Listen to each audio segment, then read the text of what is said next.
Welcome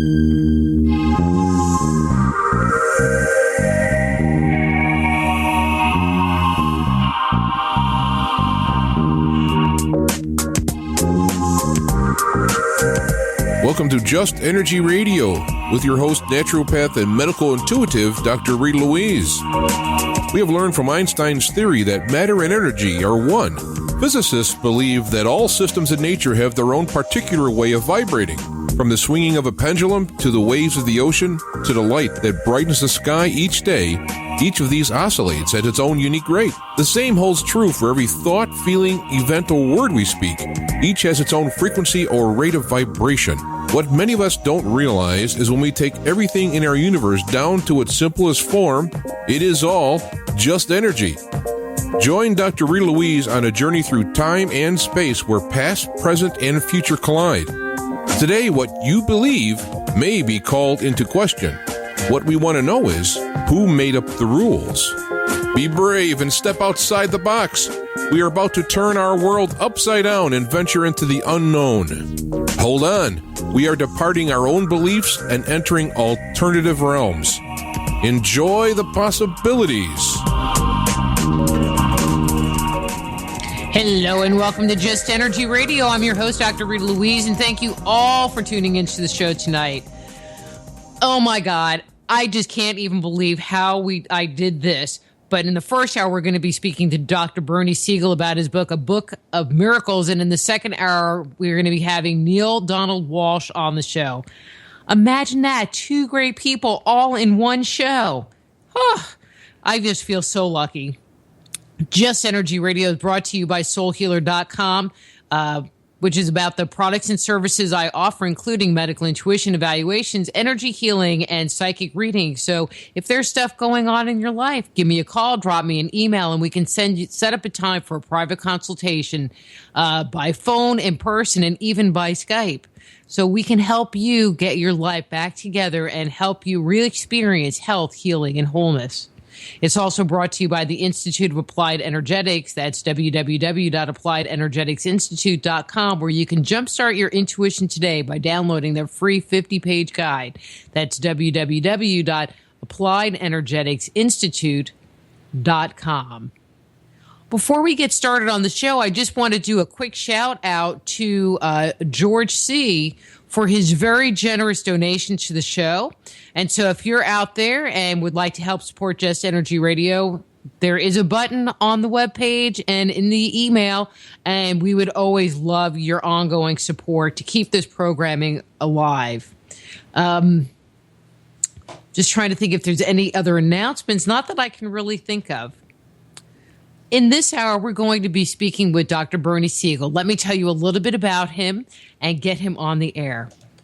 As a physician who has cared for and counseled innumerable people whose mortality has been threatened by illness, Dr. Bernie Siegel embraces a philosophy of living and dying that stands out in the forefront of the medical ethics and spiritual issues our society grapples with today. He continues to assist in the breaking of new ground in the field of healing and personally struggling to live the message of kindness and love. The author of the book, A Book of Miracles, his website is berniesiegelmd.com. Please welcome to Just Energy Radio, Dr. Bernie Siegel. Hey, Bernie, how are you? All right. Every time your show begins, my mind starts flying. I got to mention, number one, that I find naturopaths to be an enormous help in caring for cancer patients. Number two, the word possibilities that came up. You know, when you talk about miracles, our lives don't depend on statistics. Things are possible. And I've learned from success. When people don't die when they're supposed to, I say, how come you didn't die? And they always have a story. You know, as one woman said, when you live in your heart, magic happens.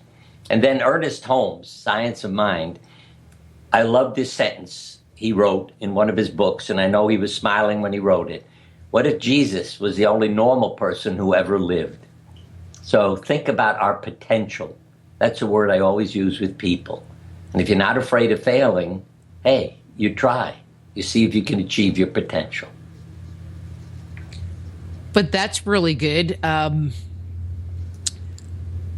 Bernie, I wanted to ask you, what got you inspired to write your book of miracles in the first place?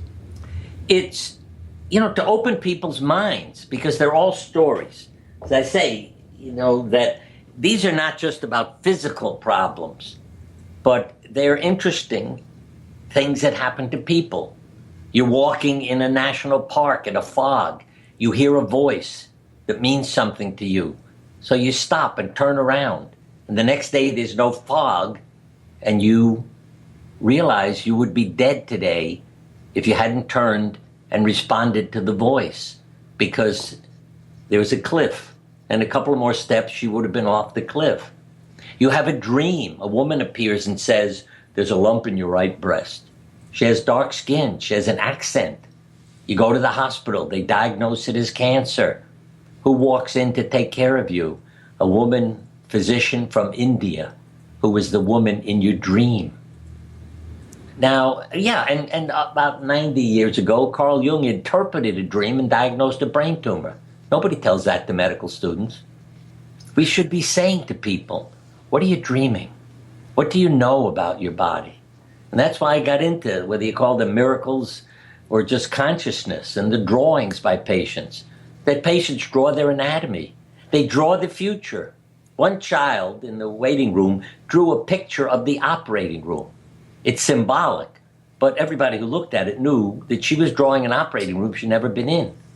Meaning there were two yellow objects and there are two lights in there with black knobs on them. And she drew four black knobs and other, the number of people, the colors of the drapes that you cover patients with. I mean, it's just unbelievable. But that's what converted people in the hospital. So I went from being crazy to interesting. Then they made a drawing book. The operating room created a drawing book for kids to color in before surgery.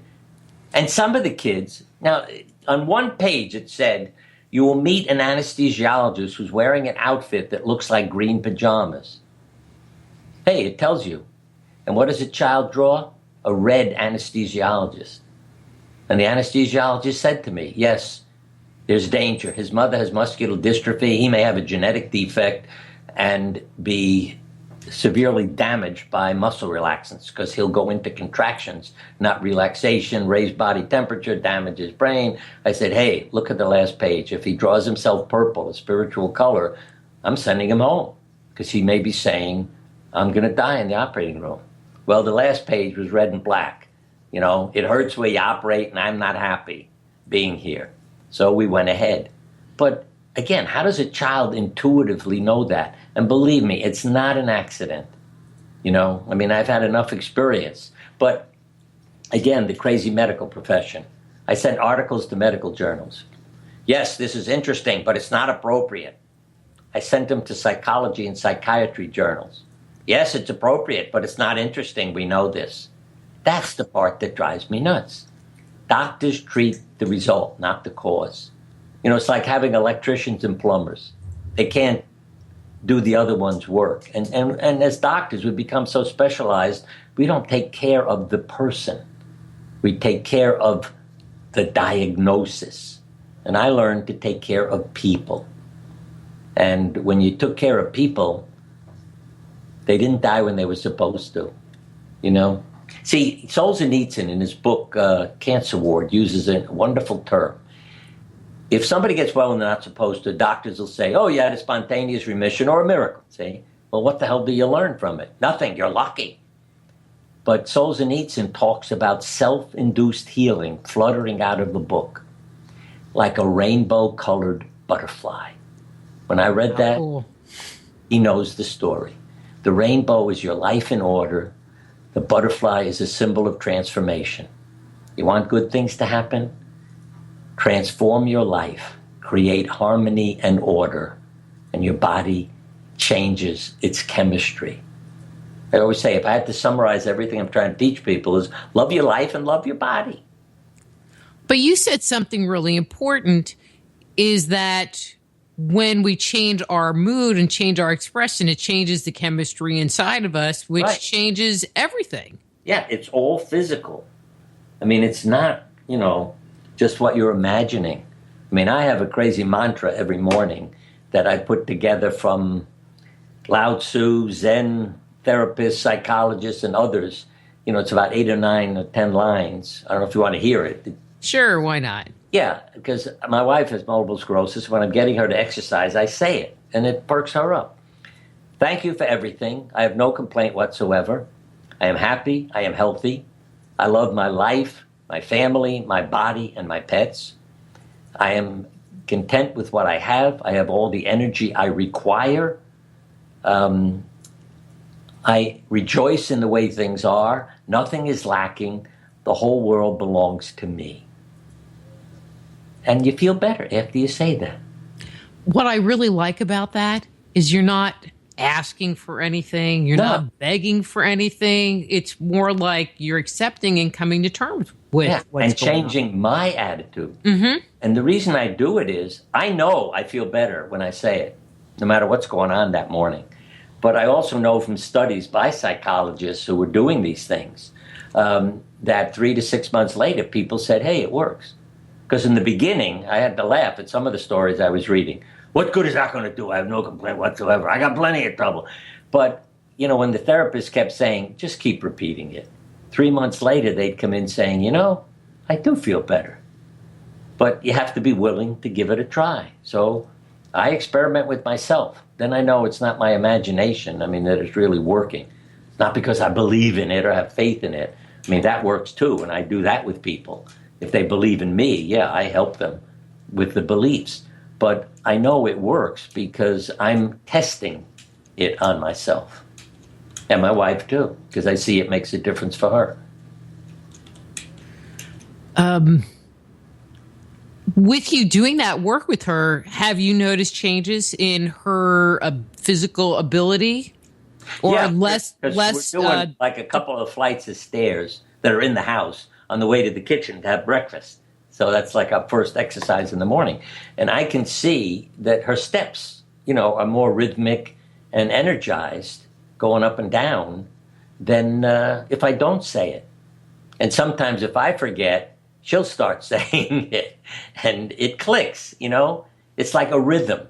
If each step is, thank you for everything. I have no complaint whatsoever. I am happy. I am healthy. You get into a rhythm and it improves everything. And she puts up with me. Well, and that's, probably a good thing right there. Yeah. Yeah, because she has a good sense of humor too. And, she teaches me. She's my therapist. I'm her therapist. So we help each other. It just seems that people don't realize or understand that they can learn so much from the things they say, from the situations that happen around them, from the situations they find themselves in, from the people that they interact with, don't you think? Yeah. And it's crazy that in medicine, they don't study success. I can't tell you how many people, a lawyer, he was told he had a 5% chance of living 2 years. When his car is being fixed, he went in a used bookstore, found my book, Love, Medicine, and Miracles, read it, transformed his life, his cancer disappeared. Now, if I were his doctor, I'd say, what the hell did you do? Let me tell other patients. His doctor said, no, I'm not interested. You're lucky. I'm glad it happened. That's ridiculous. We need to learn from success. What is it that you did that I could say to another patient to have it happen? And that's something I learned. Because I'd be out lecturing and see people in the audience I thought were dead. And because I worked with 3 other surgeons, so we had a lot of patients, and sometimes, hey, they're not coming back to the office. Oh, they must have died. And then, who's out there? The patient. I have one story, if I have a moment to tell you. This was a landscaper. See, there's a poem by W.H. Auden about cancer. Childless women get it, and men, when they retire, it's as if there had to be an outlet for their foiled creative fire. Now, a doctor said, just because it rhymes doesn't make it true. But it is true. Loneliness affects the genes that control immune function. So a landscaper retires, develops an ulcer, and to make a long story short, when it didn't heal, biopsy shows cancer. I operate on him. But when I said to him, I need to get you right in the hospital, he said, no, I want to go home and make the world beautiful. So if I die, I leave a beautiful world. A couple of weeks later, he came back. We operated. I said, John, I can't cure you. You need more treatment. No, you forgot something. What did I forget? It's springtime. Got to go make the world beautiful. So when I die, I'll leave a beautiful world. He never came back to the office until 6 years later. I said to the nurse, when she handed me his chart, I said, he's dead. We must have two people with the same name. So get the other chart. And she said, Bernie, open the door. I opened the door and John said, I have a hernia from lifting boulders in my landscape business. John lived to 94. I gave a talk at his 70th wedding anniversary to tell people what an incredible guy he was and that he'd become my teacher about how beautiful life and the world was. And when his wife died, he just sort of turned the switch off too, to go with her. But that's the kind of thing, you see, you hear a story. That he's not lucky. He's not having a spontaneous remission. He is changing his life, and his body heals itself. That chemistry, that message, that energy, it's all scientific. And so I'd say, yeah, we need to learn from John, and we all need to go home and do that. Even pets. A study of people who'd had a heart attack. If you had a dog in the house, a year later, 6% of the people had died. No dog in the house, 24% of the people had died. And to discuss love for a minute, Harvard students were asked, did your parents love you? They said no. 98% had suffered a major illness by middle age. Of those who said, yes, I was loved, about 25% had suffered a major illness. That's why you want to change the world, love the children. That's amazing. I keep thinking of people in the office. Suicidal teenager said to me one day, you're my CD. I said, what are you talking about? I'm a CD. Yeah, what are you talking about? He said, you're my chosen dad. That's a CD, a chosen dad. And that's what I learned, that I became people's parent, and I loved them. Not just treated their disease, but I loved them. And it's very different than liking, if you know what I mean. I may not like how they behaved, but I let them know I love you. Then, with time, they realized they were worth something and began to love themselves and take care of themselves. So I'd say to everybody, become a CM or a CD. Just tell people, you need a father, you need a mother, I'll be that person. And it affects them profoundly. But the part that I find the most interesting is that you are a doctor, and I think most people's experience with their doctors has nothing to do with who you are, your personality, and how it sounds like you treat your patients. Yeah, I'm not a normal doctor. And that's it. You moved to Texas so you can be my doctor. I mean, not that I ever go to the doctor. Jung also said that those who seek to be normal, it's because they feel inadequate to begin with. So I've never worried about being normal. I've just been myself. See, I shaved my head back in the 1970s. I had to. That's the only thing I can tell you. I had this incredible urge. I have to shave my head. Our family, our kids were so embarrassed, by their father. Their hair's down to their shoulders, and I'm shaving my head and looking bizarre. I was enough of a problem already. And later on in my life, and I think if I'd been in therapy, I might have known this, I came across, again, reading Jung. He said, this story, the hero's head is shaved. It is called a tonsure, Tonsure, what monks do to uncover their spirituality and be like a newborn again. When I read that, I knew that was me. And I thought, wow, if I'd only seen a therapist, maybe they would have explained that to me, why I had this incredible urge. But it just didn't seem to make any sense. But I knew it was about uncovering, because I have a self-portrait. I was a painter. Part of why I became a surgeon, I felt, was to use my hands. I was an artist. And I paint myself in a cap, mask, and gown, the way you're dressed in the operating room. You don't know it's a portrait of me.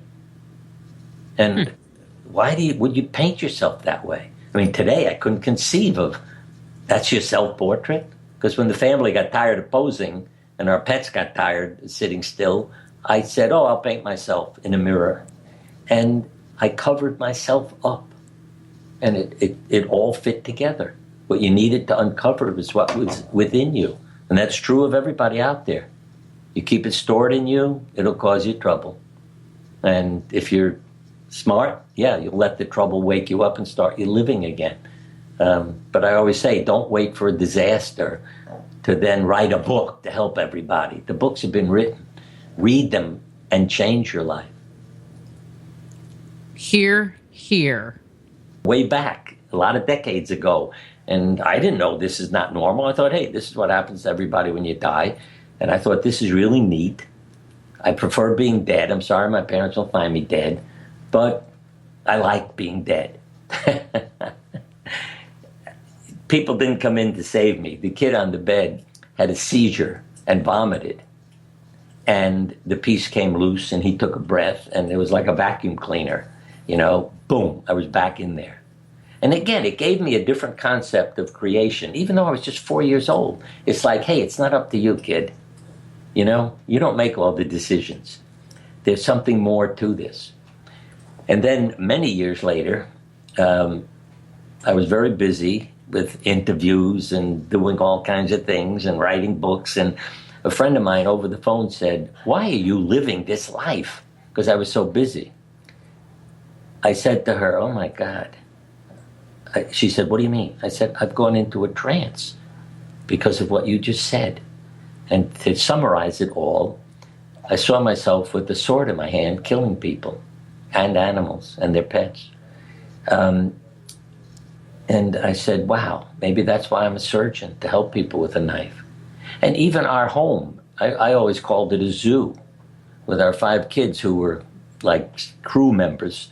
I mean, we had fenced in, and I'm talking about 1.5 acres, you know, and we're not living on a farm. We broke all the zoning laws. We had animals fenced in the front yard, goats and ducks and geese. The house was filled with all kinds of things, and veterinarians gave us all kinds of exotic pets, roaming the house. Everybody was family. I mean, I know it sounds crazy. As a matter of fact, some of it was humorous because we'd hatch all the eggs in an incubator, and they would imprint on the children and think that's our parents. So when the school bus would pull up, guess who would go to get on the bus? All the ducks and geese would follow the kids to the school bus and try to get on the bus. And it was a joke in our neighborhood. But when I released some of them on my mother's house near a lake, she called me. I thought it was fascinating. You see, animals have feelings and memories too. She called me up and said, Bernie, what is it, Mom? Our neighbors want to know something. What? Every time a school bus pulls up, all the ducks and geese come out of the lake and up to the road. I laughed. I said, they're looking for our children. But, you know, it shows we're all involved in thinking, feeling, relationships. I mean, it's a mystical world. And we need to be here to enjoy it, too, and to accept what's here and be at peace. But there are so many people that don't. I know. And I keep trying to help them. That's why, as a surgeon, a patient said to me, I need to know how to live between office visits. And medicine is just beginning. Well, this sentence tells it all. Say, whether it's your work or mine, we're trained to treat the result, not the cause. So emotionally, this is an ad in a medical journal. I'm depressed, unable to cope. I went to see my physician. He prescribed an antidepressant. I feel better now. I wrote to the drug company in the journal. I said, excuse me, don't you think the doctor ought to say what's going on in your life before he hands a person a pill? And they canceled the ad. But you see, if you're trained to say, what's your complaint? Okay, here's your diagnosis. Go home and do this. But I would say to people, what are you experiencing? And what was fascinating is the words they used were about their life. And some of those were a book I wrote right after a book of miracles, The Art of Healing. There's 60 drawings in it and discusses dreams too. But you say to a woman, what are you experiencing? Oh, failure. How does that fit your life? Well, my body failed me. I'm asking you, how does failure fit your life? Oh, my parents committed suicide when I was a child. That must have been a failure as a child. That helped heal her life, that question.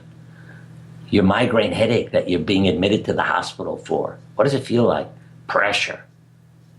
What's the pressure in your life? My marriage. I talked to her for a while, and she got up and went home instead of to the hospital, free of pain, to straighten out her marriage. And I always say this to people. I don't care what your problem is. Stop and say to yourself, how would I describe this to someone else? And then if you come up with negative words, say, what else in my life fits those words? And then eliminate them. It'll help you heal. Now, there are people, fortunately, who say it's been a wake-up call, a blessing, a new beginning. I call life a labor pain. But when, whether it's Joseph Campbell or a lot of other philosophers, when you say, as Campbell said, on my journey through hell, if I stop and say, what am I to learn from this experience? Yeah. You see, and a friend of mine said it, and I thought it was very neat. She helped me because I'm complaining one day. Bernie, you get upset when you're hungry? No. What do? I get something to eat. Okay. Then ask yourself what nourishment you need. And I think that's like Campbell is saying in a different way, that when you don't like how you feel and what's going on in your life, say, what nourishment do I need so I can correct this problem in my life and change my life? And again, it's like letting your heart make up your mind, not what do I think I should do? No, what feels right. To quote a lawyer, because I always say being a lawyer is a serious illness, because they're trained to think. And engineers have problems too, because I asked one engineer to draw a picture and he wrote a page full of instructions. And everybody laughed when they saw what he handed me. But that woke him up. He was asked to draw a picture and he wrote instructions. But the lawyer sent me an article he had written, because a tragedy occurred. And he was busy thinking, about what I should do. And this was a sentence that he sent. I came to a conclusion that was eminently reasonable, totally logical, and completely wrong, because while learning to think, I almost forgot how to feel. Yeah. So pay attention to your feelings.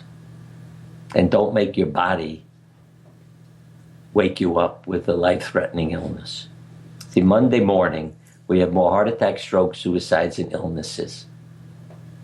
And, there's a survivor personality. You mentioned my website. There's something there called immune competent personality.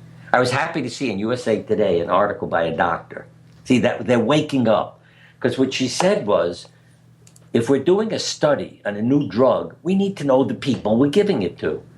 Because she said that, when you look at exercise, nutrition, there are people who survive not because it's a wonderful drug, but because of their lifestyle and their attitude. And so you have, let's say, 100 depressed people who don't want to live, and you give them a pill to cure a disease, and you get lousy results. It ain't the pill, it's the people. And I found that too. The mind is so powerful. You talk about energy. When people, due to medical errors, you don't receive the treatment you thought you're getting. And I'm talking about surgery, chemotherapy, radiation. The doctors don't know that they're not treating their patients. Okay, these are true stories. I don't make these up. And what happened is when the doctors did routine, inspections and checking, they realized, we haven't been treating. But the patients had beneficial effects, literally shrinking cancer, and side effects because they thought they were getting treatment. And that's why the doctors didn't know they weren't treating them. Because I was trying to help the doctors who were so upset and depressed over, I haven't treated anybody. I said, it's not your fault. They acted as if they were being treated, so you didn't know.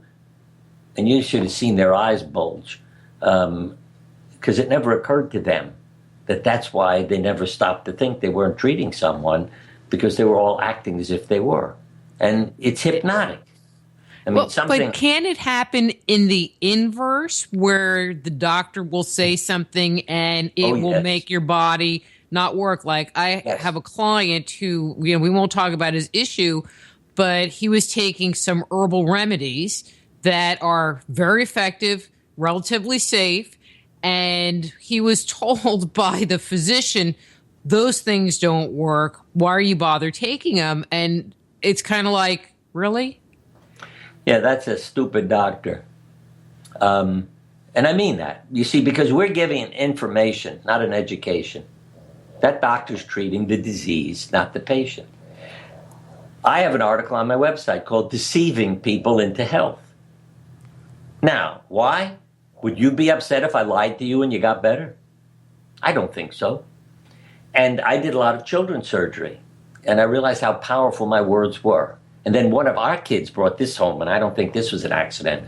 Write the word words, words, words, words on a piece of paper with no space between the words. You know what they become? A lot of words? Swords, swords, swords, swords. So we can kill or cure with words. See, I know people who died in a week. Why? You have lung cancer. Yes, you have cataracts, but we're not paying for cataract surgery because you only have a year or two to live. He went home and died in a week. That was his health plan. Okay? So, yes, I hear those things too that kill people. But giving people hope, and I got criticized for giving false hope. There's no false hope. If you have hope, I mean, what would you be upset about if it helps you live longer? So one of the things that started me doing that was, as I say, lying to children. Because I realized my words meant so much to them. They took it literally. You'll go to sleep when you go in the operating room. You'd say this to a child in the emergency room with appendicitis. Going up to the operating room, you go to sleep when you go in the room. I'm thinking of anesthesia, so he won't be frightened. The kids used to fall asleep on the stretcher we wheeled them in on. It got to be a joke in the operating room because you'd wheel this child down the hall into the room, they'd flip over and fall asleep. And I laugh every time I think of it because a lot of the kids would yell at me, I sleep on my stomach and you're turning me over. And I would say, that's the only way I can get to your appendix. Then they would say, oh, all right. But they took it so literally, they flipped over and went to sleep. And the other was just showing the benefits of hypnosis and the authority figure's words. Take an alcohol sponge, because I tell this to doctors, nurses, take an alcohol sponge and say to the patient, this is going to numb your skin. It's a new type of sponge. You won't feel the needle. I guarantee you at least 1/3 of the people will say, hey, that's great, thank you. And the others will say, you know, I felt it. Oh, bad sponge. But again, it's not the same needle, you know, once they have that belief. So I would always say to parents, I want you to lie to your children for their benefit. Take some vitamins, put a new label on the bottle. Hair growing pill, anti-nausea, pain, whatever problem the kid was having. And they had a complaint, here, take this, you'll feel better. And believe me, it works. I know this from family stories, you know, where family members have given their sick relative the wrong medication or a vitamin pill, and the person got perfectly well. You know, there's, well, one of the most wonderful, it's not in the miracle book, but it is sort of. You're having chemotherapy, you're nauseated on the way home, vomiting in the car, so your husband is nice enough to bring a big bag that you can throw up in. One day she came into our support group with a big smile. I said, what happened? I had my chemo, I got in the car, I'm feeling nauseated. My husband handed me the bag, I opened it, there were a dozen roses from him in it. I never vomited again. And there How wonderful. Yeah. You know, you see the power of that love and the image and what it does for the person. So, you know, I say, don't be afraid to give hope, love, laughter. You can't be afraid when you're laughing. I mean, there's only one thing to be afraid of. I learned that from a 90-plus-year-old with cancer. When everybody was in a panic, I said to her one day, what are you afraid of? And she sat there for about 3 minutes, 4 minutes, and we're all waiting. And then she said, oh, I know what it is. I said, really? What is it? Driving on the parkway at night. And the whole room bursts out laughing. You say, why? Because we're all sitting there worried about what's going to happen, and her only problem is driving on the parkway at night. And how humor works. We're sitting in a support group again, and I always bring our dogs and pets, and, you know, it makes everybody feel better. So somebody got there late and didn't know I had, you know, brought dogs. It was his first meeting. And he's telling his tragic story, and he hears, and he starts screaming at the group. You don't care? You're totally insensitive? You're falling asleep while I'm telling you about what's happening in my life? And everybody in the room, was sort of motioning at him, calm down. And they point at my chair. Under the chair is one of my dogs who fell asleep and was snoring. Well, that guy just burst out laughing. That was the best therapy he's ever had, because it went from this horrible, terrible life to, what a jerk I am. And he's laughing. And it just totally transformed him and taught him, the benefit of laughter. So, and if people do that, laugh for no reason, study done to cancer patients, the group who laugh for no reason several times a day live longer than the control group, which laughed if something funny happened, but did not laugh, for no reason. And anybody wants to try it, just do it. You'll see how much better you feel if you laugh. Does that mean I'm going to live forever? It's possible. Oh, no. Yeah, it gets expensive with plastic surgery and all that. But, hey. I have good skin. Yeah. But my wife started to do one-liners, like I always say, a female Henny Youngman, to get people to really see the benefits of laughter. So I would talk for about an hour. She'd come up and do humor. And then I'd say to people, how do you feel now? Say 10, 15 minutes later, after you've laughed. And everybody knew. They're sitting up, feeling younger, better. And literally, she would get more thank yous at the end of the workshop than I did, because of how she helped people feel better, versus my informing them and giving them things to do and how to help yourself. But the laughter makes such a difference. I love He who laughter. laughs lasts. I don't know if you heard that line. He who laughs lasts. That was like one of her closing lines. Well, that's pretty good. Yeah, it's living. Woody Allen said it very well, too. Because one guy's very depressed, and after he rambles on about the hopelessness of, the universe, his friend says, what are you doing Saturday night? And he says, I'm committing suicide. And his friend says, how about Friday night? And I think that's what life is about. Enjoy the day. And then we'll see what happens tomorrow. But when you're worrying about tomorrow, you're creating a problem. And again, the kids and the animals aren't thinking about tomorrow. They're trying to have a nice day. That's a sentence. One of our kids, who I thought, he had a tumor, and it looked malignant on x-ray. And so after I looked at the x-ray, I thought, hey, he'll lose a leg and he'll be dead in a year. He came to me the next day after I informed the family, and he said, Dad, can I talk to you for a minute? Yeah, what is it, Keith? You're handling this poorly. That's a 7-year-old, his father. He said, we're trying to have a nice day, and you want us in our room depressed. We'd like to go out in the front yard. And he was my therapist for a week, because when he had the surgery, it turned out to be a very rare benign tumor. It's extremely painful. But he taught me a hell of a lot that week. So I always remember hearing those words, you're handling this poorly. Out of the mouth of babes, as they say. The kids were always my teachers. I did, as I said, a lot of pediatric surgery. And, the kids who had love, they managed to get through it all. The unloved, and that's the biggest health problem of our planet. If you grow up without love, you become self-destructive. Well, even the violence is a response to the rejection. Then you go out to seek revenge and you kill a lot of people, and then you kill yourself or let the police kill you. But if you grow up with love, you have a reverence for life. Can I ask you a test question? Sure. Tomorrow you're going to walk outside, and there's been a rain in the evening. And as you walk... Well, all right, so I'm already going to answer the question. I won't go outside because it'll be too cold. No. I mean, it's not, the temperature's all right. It rains. Okay. You go out after the rainfall, and as you're walking down the street, you see quite a few worms on the pavement because they've been washed away, off the ground by the rain. What do you do when you see the worms? Make a really ugly face at them. And then walk around them. What I've been doing for decades is picking them up and putting them back on the earth. How did I know you were going to say that? Yeah. And I really thought I was neurotic, but I couldn't help it.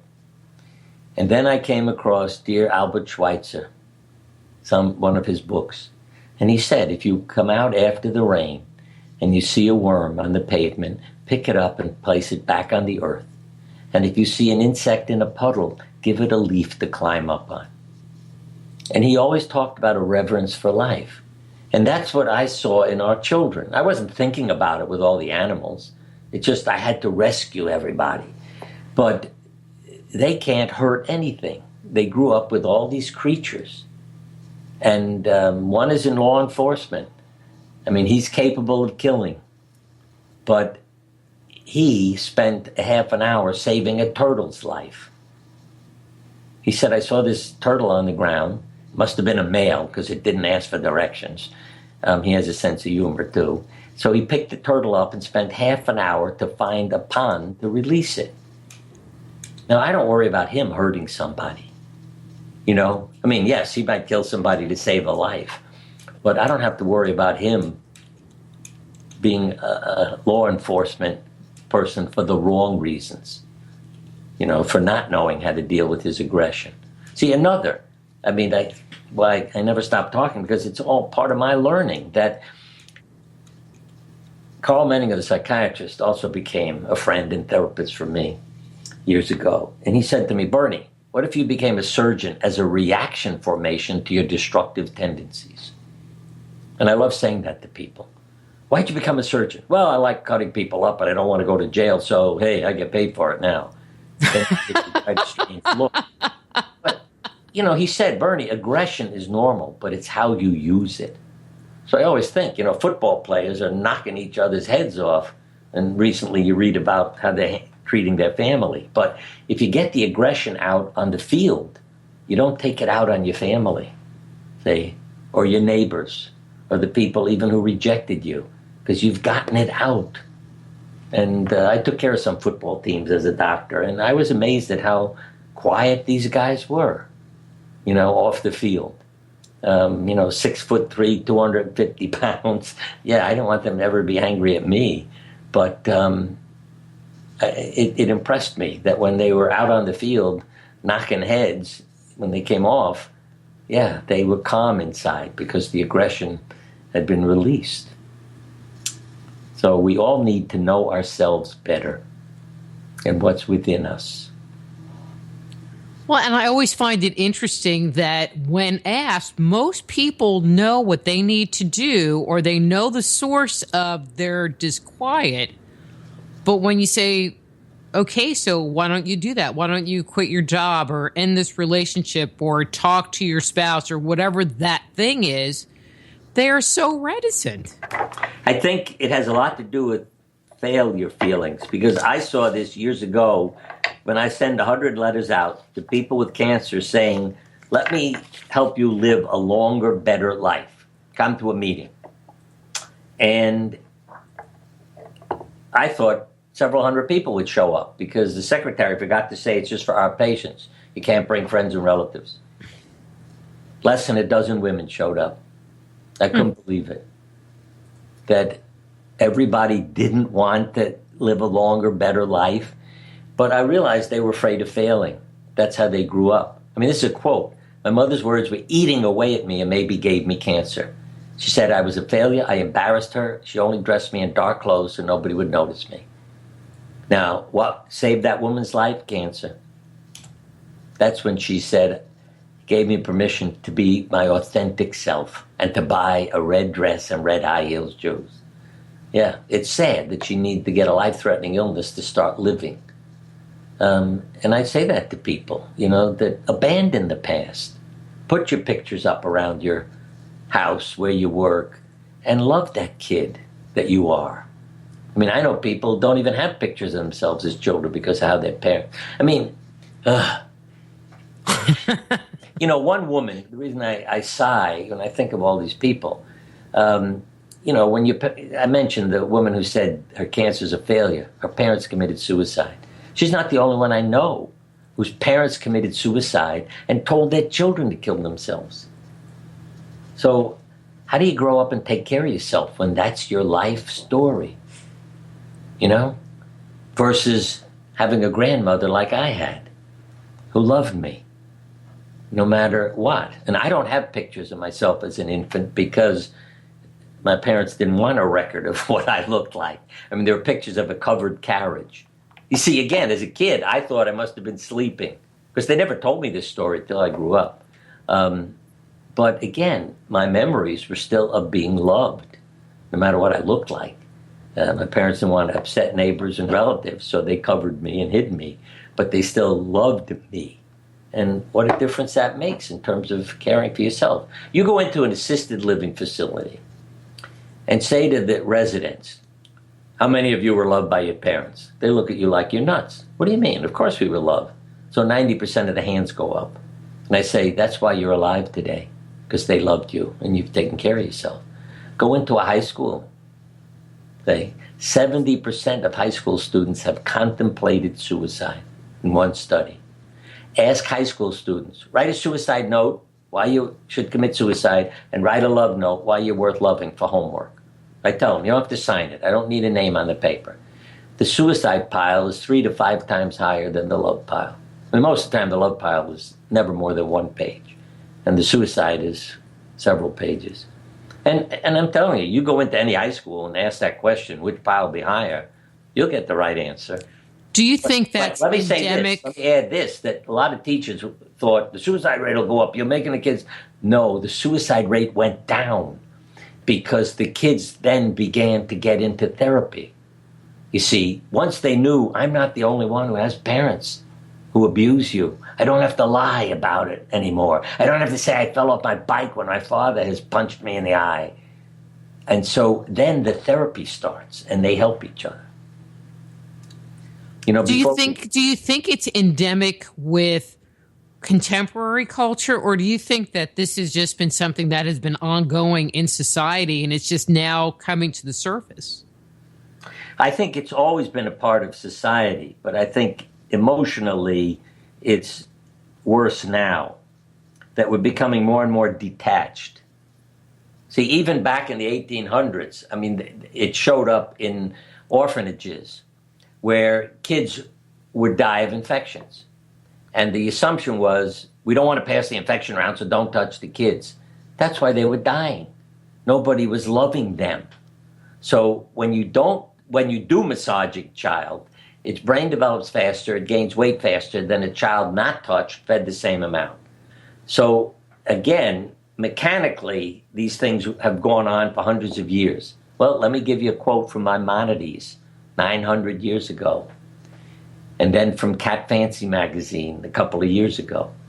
Maimonides said, if people took as good care of their animals, of themselves, as they do their animals, they would suffer fewer illnesses. And a few years ago in Cat Fancy magazine, because of what was happening to her cats, Doug and I now smoke in the yard. We're not killing our cats anymore. We hope you're not killing yours, because we love our cats more than the convenience of smoking indoors. Now, I wrote a letter to Cat Fancy magazine, which they didn't publish, because basically what they're saying is, you want to kill yourself, fine, but be good to your cats. I mean, you know, how can a woman say, I love my cats, while I'm killing myself? So this is not new, but I think as we become more involved in technology, you know, when you see families all sitting looking at things, you know, little gadgets they're holding in their hand, instead of talking to each other at the dinner table and anywhere else, even when they're out walking, people don't look you in the eye. I like saying hello to people, you know, but they're busy with earphones or looking or talking on the phone, and the detachment is sickening and dangerous. As I say, that's why Monday morning we have more illnesses. You know, it's what's going on in your life. And when your body knows you don't enjoy your life, it tries to get you out of here. You don't like living? Fine. You know, we'll leave. You'll be perfect again. Once you leave your body, yeah, it feels wonderful.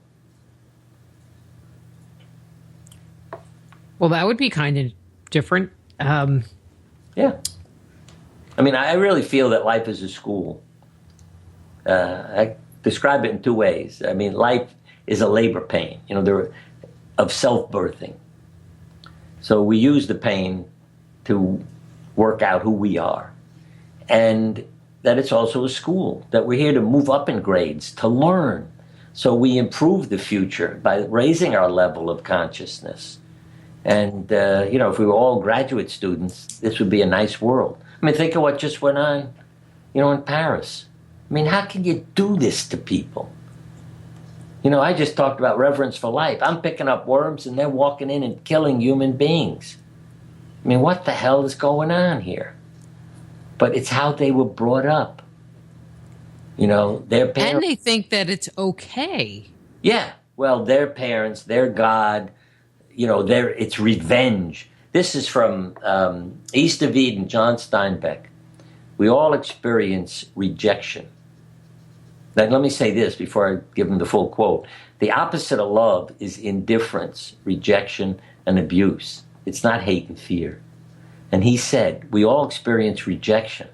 With rejection comes a desire for revenge. With revenge, guilt. And there is the story of mankind. When I came across that sentence, it was, wow, thank you. Yeah, now I understand all the headlines. Yeah. I mean, those people didn't grow up with a house full of animals. They didn't carry insects out of the house rather than have their father swat, a fly or a bee who had gotten into the house. And our kids did. They would yell at me if I was going to kill an insect. And, I thought it was a little crazy, a little extreme, but yeah, you're safe with them. And think of, again, what went on here. I tell people, first, seek out life coaches, people who will be critical of you in a coaching way. In other words, to improve who you are and how you perform. Mm-hmm. And then you become a love warrior. And what that came from was something I was reading where it said, you could be a warrior, like these killing people, or you could be a love. And I said, yeah, you could be a love warrior. See, love is my weapon. What do I mean by that? Oh, I just am going, ow, ow. Yeah, but you walk into me with a gun, and what am I likely to say to you before you kill me? I love you. I love you. That's going to make it harder to pull the trigger than, hey, you son of a bitch, get the hell out of here. My God's better than your God. You don't know what the hell you're doing. Yeah, I love you. And it really upsets people when they're angry at you, because I love doing it. Well, again, a true story. We're up in Cape Cod, very heavy traffic, summertime. There's a teenager in the car behind me screaming obscenities, like it's my fault. We get to a corner, there's a cop. I said to the cop, who can hear him screaming all this, I said, will you tell him to be quiet? And the cop said, that's not my job. I couldn't believe he would say that. But since he did, I got out of the car with our kids saying, Daddy can have a gun, because they know I'm crazy. And I walked over to the kid, and I said to him, I want you to know something. I love you. I'm sorry that your parents do not. Now, as I walked away, I thought maybe that wasn't nice to add the second part. But I now think it was the best thing that ever happened to him. He made a U-turn and drove away. I know I told him the truth. My hope is, because I said it, he will go home and change his life and realize he is worth being loved, no matter what his parents treat him like. They're the problem, not him. Bernie, we have 2 minutes before we need to wrap up. Well, I know what to say. Well, okay. Yeah, because I talk so much, everybody interrupts me and says, Bernie, we're running out of time. And that's what I want everybody to remember. We're all going to run out of time someday. So enjoy your lifetime.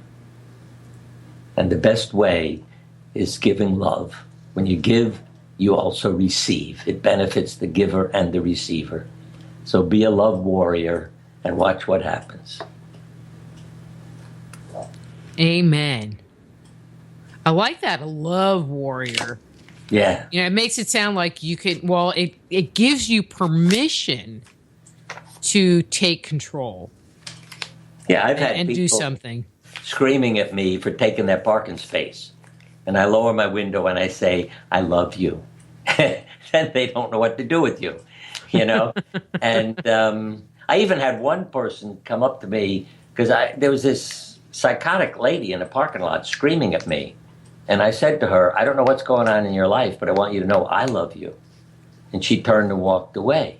And a guy came up to me and said, wow, thank you. I was going to level her. I didn't know what she was going to do to you. He was going to rescue me. And I said to her, I love you. And she couldn't deal with that, and off she went. So remember, it really works. Keep it up. Perfect. And on that note, we are going to call it a show. Bernie, thank you so much for coming on and sharing your wisdom with the listeners. Well, your introduction got me going. Apparently. Thank you. His book is A Book of Miracles. His website is berniesiegelmd.com. And we will be back after these words from our sponsors.